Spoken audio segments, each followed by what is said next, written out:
چی شده؟ چرا گریه میکنی؟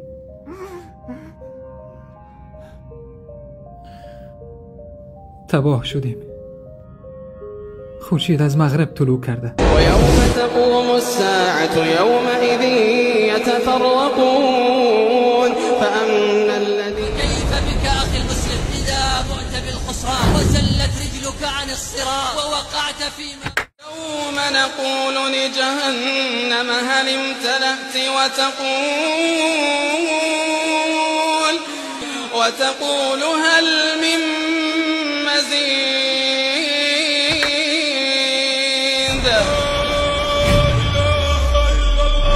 لو تذكرت بعض أقاربك چطور ممکن است؟ باید قرآن بخوانم.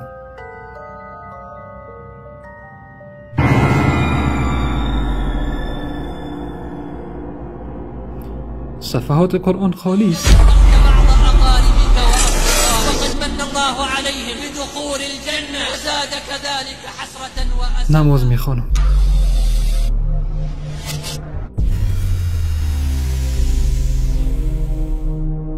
نه، دیگر نمازی نیست.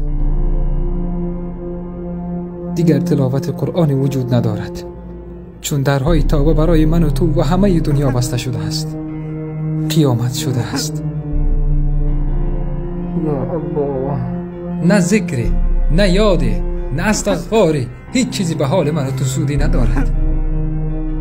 ای کاش چند روز قبل توبه میکردیم و به درگاه الله رو می آوردیم.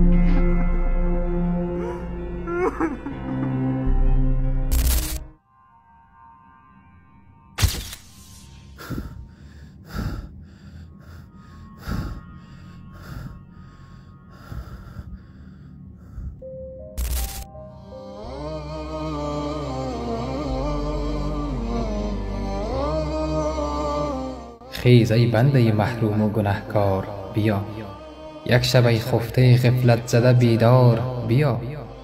بس شب و روز که در زیر لحد خواهی خفت، دم غنیمت بشمار امشب و بیدار بیا.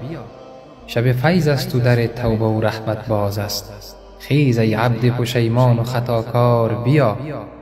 برده شب که بود آیت ستاری من، دور از دیده مردم به شب تار بیا. این توی بنده آلوده و شرمنده من، این منم خالق بخشنده ستار بیا.